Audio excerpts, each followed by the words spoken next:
My name is Alicia. Welcome to the Erie Canal Museum in downtown Syracuse, New York. I will be your guide as we explore the history and heritage of one of the greatest feats of engineering in American history. This tour will give a quick history of the canal and show off parts of the collection held by the museum. We do encourage everybody to come and visit the museum in person so that you can see everything the museum has to offer. Now let's get started.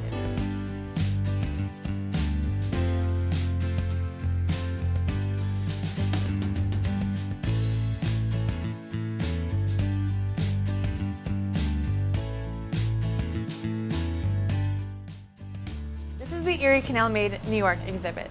It describes how the canal came to be and the amazing stories that come along with something as incredible as the Erie Canal. The story of the Erie Canal starts during a time when Western New York was considered the frontier. Westward expansion faced a natural barrier in the form of the 1,300-mile-long Appalachian Mountains, which run from southern Canada to central Alabama. There is, however, a significant break in the mountain range in eastern New York where the Mohawk and Hudson rivers meet. A plan was proposed to connect Lake Ontario to the Atlantic Ocean via the Hudson and Mohawk rivers by way of building a massive canal to connect these waterways. The initial plan to connect the canal to Lake Ontario was scrapped in favor of building a canal to Lake Erie. An imprisoned debtor named Jesse Hawley wrote a series of essays that outlined a canal from the Hudson River to Lake Erie. These essays found support from DeWitt Clinton, who used the idea of building the Erie Canal as grounds to support his successful campaign to become the governor of New York. The project began in 1817, the same year Clinton was elected, and it would prove to be the most challenging engineering feat the young nation had ever faced. The biggest problem was the fact that the young United States had almost no professional engineers to deal with this type of project. Everything would have to be learned on the job. One of these innovators was Canvas White, a surveyor who walked thousands of miles of English canals in order to learn how to build them. White was critical in the making of the Erie Canal as he discovered a way to make cement capable of hardening underwater, which was necessary for the canal to become a reality. When the Erie Canal was completed in 1825, it spanned 363 miles and allowed boats to navigate an elevation change of over 500 feet by way of 83 locks. Locks are sections of the canal in which water levels can be controlled to either raise or lower a barge to allow it to travel up an incline or down a decline. Some had believed that the Erie Canal project could not be finished in their lifetimes, but the hard labor of thousands of workers completed the waterway from Albany to Buffalo in only 8 years. The completion was marked with a massive 10-day celebration all across New York State and highlighted by Governor DeWitt Clinton's christening of the canal by wetting the waters of Lake Erie and the Atlantic Ocean. Hailed as an amazing engineering achievement, the canal gave rise to towns, cities, industries, and businesses throughout the state of New York.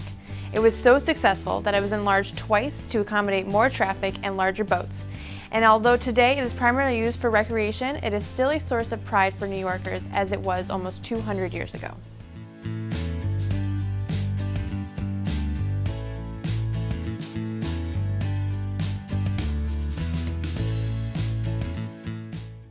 This is the Syracuse Waylock building. It was built in 1850 and served as a way station and toll collection point along the Erie Canal.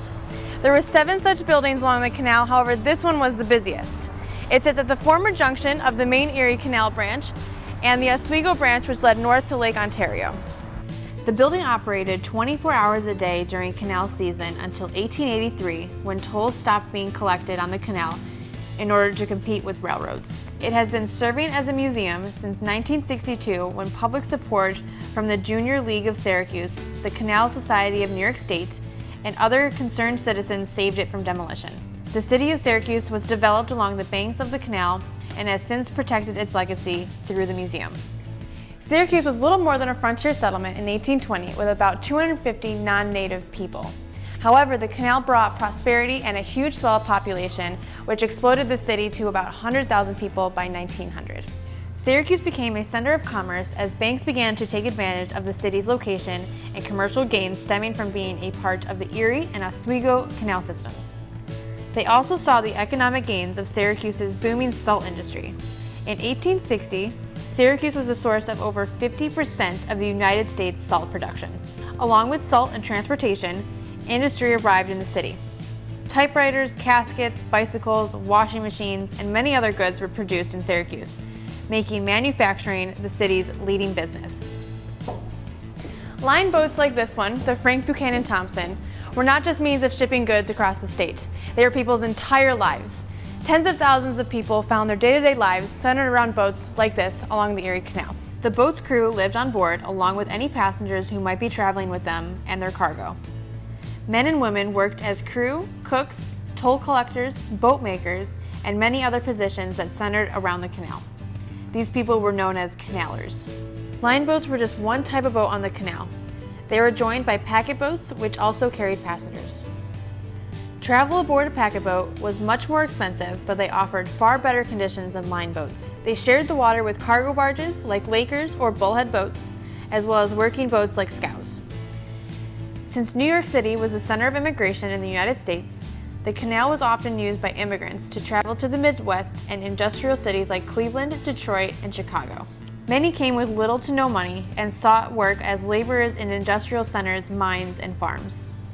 Immigrants also eventually settled along the canal in places like Rochester, Syracuse, and Utica. The population boom of these cities included many German and Irish immigrants who came seeking better lives in the young United States. Towns popped up all along the canalway, and the center of them were usually general stores, much like this one. People would find anything they could possibly need in the general store, and anything they couldn't find, they probably didn't need.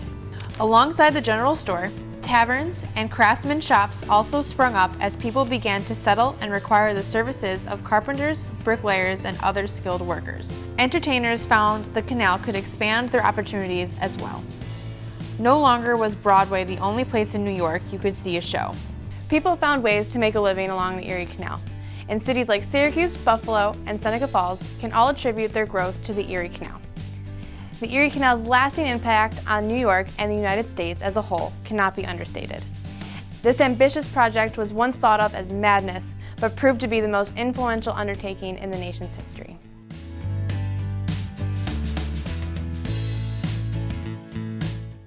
Thank you for joining us at the Erie Canal Museum. We hope you enjoyed your time and learned a lot today. Come and visit us so you guys can explore all that the museum has to offer.